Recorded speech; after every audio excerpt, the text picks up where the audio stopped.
प्यारे दोस्तों नमस्कार। पीके एजुकेशन में आप सभी का स्वागत है। मैं आज आप सबके लिए ऐसे प्रश्नों की महत्वपूर्ण श्रृंखला लेकर के उपस्थित हूं जो आपको भविष्य में आने वाले किसी न किसी एग्जाम में देखने को मिल जाएगा। आइए स्टार्ट करते हैं। प्रश्न नंबर 1, रेबीज के टीके की खोज किसने की? उत्तर हो जाएगा रेबीज के टीके की खोज लुई पास्चर नामक वैज्ञानिक ने किया था। रेबीज को अलर्क के नाम से भी जाना जाता है।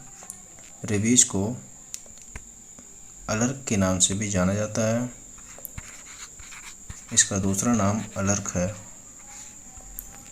यह एक जानलेवा वायरस है जो संक्रमित कुत्तों के काटने से मनुष्यों में फैलता है और भारत का पहला रेबीज मुक्त राज्य गोवा को घोषित किया गया है। गोवा को घोषित किया गया है। इसकी डेट भी याद रखिए आप लोग, 23 जून 2021। ठीक है, आगे बढ़ते हैं। प्रश्न नंबर 2, दूध से दही किस जीवाणु के कारण बनता है? दूध से दही लैक्टोबैसिलस नामक जीवाणु के कारण बनता है। लैक्टोबैसिलस एक जीवाणु का नाम है। ठीक है दोस्तों, लैक्टोबैसिलस एक जीवाणु का नाम होता है। आगे बढ़ते हैं। प्रश्न नंबर 3, प्रस्रव्य तरंगों की आवृत्ति कितनी होती है? उत्तर हो जाएगा प्रस्रव्य तरंगों की आवृत्ति 20,000 हर्ट्ज से अधिक होती है। ध्वनि तरंगे तीन प्रकार की होती हैं। ध्वनि तरंगे तीन प्रकार की होती हैं। पहला हो जाएगा श्रव्य, दूसरा हो जाएगा प्रस्रव्य, तीसरा हो जाएगा अपश्रव्य। ठीक है, अब इन तरंगों की आवृत्ति भी हम लोग देख लेते हैं। श्रव्य तरंगों की आवृत्ति जो है 20 हर्ट्ज से 20,000 हर्ट्ज तक होती है और प्रस्रव्य तरंगों की आवृत्ति 20,000 हर्ट्ज से अधिक होता है। मतलब जिन तरंगों की आवृत्ति 20,000 हर्ट्ज से अधिक होता है वो प्रस्रव्य तरंगे होती हैं और अपश्रव्य तरंगे कौन होती हैं? जो 20 हर्ट्ज से कम की तरंगे होती हैं वो अपश्रव्य तरंगों के अंतर्गत आती हैं। हमारे हृदय की धड़कनों की आवृत्ति भी अपश्रव्य तरंगों के समान होती हैं। ठीक है, यहाँ तक क्लियर है दोस्तों। आगे बढ़ते हैं। प्रश्न नंबर 4, परमाणु बम किस सिद्धांत पर कार्य करता है? परमाणु बम नाभिकीय विखंडन के सिद्धांत पर कार्य करता है। इसी प्रकार हाइड्रोजन बम भी होता है, जो नाभिकीय संलयन के सिद्धांत पर कार्य करता है। ठीक है, नाभिकीय संलयन के सिद्धांत पर कार्य करता है हाइड्रोजन बम, और परमाणु बम नाभिकीय विखंडन के सिद्धांत पर कार्य करता है। आगे बढ़ते हैं प्रश्न नंबर 5 की ओर। विद्युत धारा की इकाई कौन सी है? विद्युत धारा की इकाई एम्पीयर होता है। विद्युत धारा की इकाई एम्पीयर होता है। आगे बढ़ते हैं प्रश्न नंबर 6 की ओर। हृदय की धड़कन को नियंत्रित करने के लिए कौन सा खनिज आवश्यक है? उत्तर हो जाएगा हृदय की धड़कन को नियंत्रित करने के लिए पोटेशियम खनिज आवश्यक है। आगे बढ़ते हैं प्रश्न नंबर 7 की ओर। पेनिसिलिन की खोज किसने की? पेनिसिलिन की खोज अलेक्जेंडर फ्लेमिंग नामक वैज्ञानिक ने किया था। पेनिसिलिन की खोज अलेक्जेंडर फ्लेमिंग नामक वैज्ञानिक ने किया था। पेनिसिलिन के लिए इन्हें 1945 में नोबेल सम्मान से भी सम्मानित किया गया। अलेक्जेंडर फ्लेमिंग को 1945 में नोबेल सम्मान से भी सम्मानित किया गया था। यहाँ तक क्लियर है।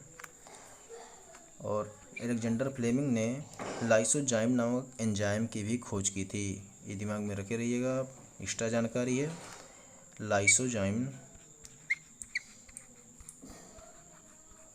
लाइसोजाइम नामक एंजाइम की खोज किया था इन्होंने। आगे बढ़ते हैं प्रश्न नंबर 8 की ओर। मलेरिया की दवा कुनिन किस पौधे से प्राप्त होती है? तो मलेरिया की दवा कुनिन सिनकोना नामक पौधे से प्राप्त होता है। ठीक है दोस्तों, मलेरिया की दवा कुनिन सिनकोना नामक पौधे से प्राप्त होती है। प्रश्न नंबर 9 की ओर चलते हैं। संसार का सबसे बड़ा फूल कौन सा है? संसार का सबसे बड़ा फूल रफलेसिया है। प्रश्न नंबर 10 की ओर चलते हैं। सबसे बड़ा जीवित पक्षी कौन सा है? सबसे बड़ा जीवित पक्षी शुतुरमुर्ग होता है। प्रश्न नंबर 10, सबसे बड़ा जीवित पक्षी कौन सा है? उत्तर हो जाएगा सबसे बड़ा जीवित पक्षी शुतुरमुर्ग है। प्रश्न नंबर 11 की ओर चलते हैं। संसार में सबसे छोटा पक्षी कौन सा है? तो संसार में सबसे छोटे पक्षी का नाम है हमिंग बर्ड। यह संसार में सबसे छोटा पक्षी है। प्रश्न नंबर 12 की ओर चलते हैं। मनुष्य ने सबसे पहले किस जंतु को पालतू बनाया? मनुष्य ने सबसे पहले कुत्ता को पालतू बनाया। प्रश्न नंबर 13 की ओर चलते हैं। अंतरिक्ष यात्री को वाम आकाश कैसा दिखाई देता है? अंतरिक्ष यात्री को बाहरी आकाश काला दिखाई देता है और अंतरिक्ष से देखने पर हमारी पृथ्वी जो है किस प्रकार की दिखाई देती है, इस तरह के भी क्वेश्चन परीक्षा में देखने को मिलते हैं।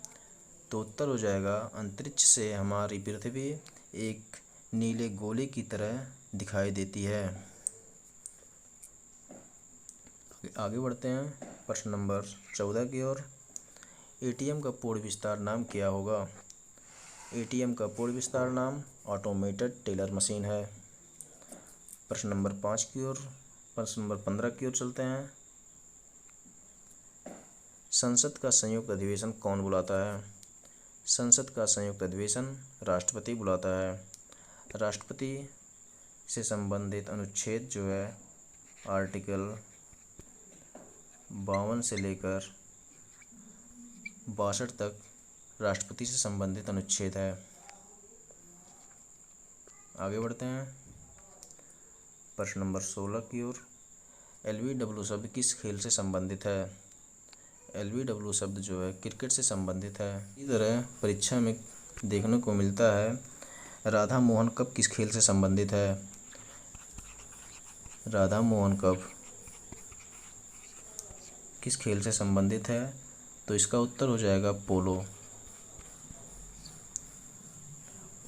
उबेर कप किससे संबंधित है? तो इसका हो जाएगा बैडमिंटन से। ठीक है, इसी तरह एक सडन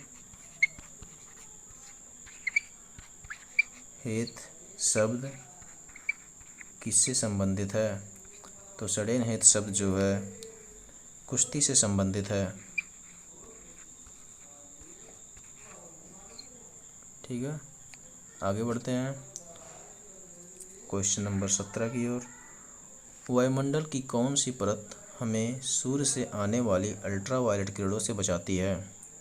वायुमंडल की कौन सी परत हमें सूर्य से आने वाली अल्ट्रावायलेट किरणों से बचाती हैं? तो उत्तर हो जाएगा ओजोन। प्रश्न नंबर 18। ख्वाजा मोइनुद्दीन चिश्ती का दरगाह कहाँ है? ख्वाजा मोइनुद्दीन चिश्ती का दरगाह कहाँ है? उत्तर हो जाएगा अजमेर। प्रश्न नंबर 19। सम्राट अशोक ने किस युद्ध के बाद बौद्ध धर्म ग्रहण कर लिया था? तो इसका उत्तर हो जाएगा सम्राट अशोक ने कलिंग युद्ध के बाद बौद्ध धर्म ग्रहण कर लिया था। प्रश्न नंबर 20। भारत का केंद्रीय बैंक कौन सा है? इसका उत्तर हो जाएगा भारतीय रिजर्व बैंक भारत का केंद्रीय बैंक है। RBI की स्थापना जो है 1934 के अधिनियम के तहत हुआ था 1 अप्रैल 1935 में। ठीक है, और इसका राष्ट्रीयकरण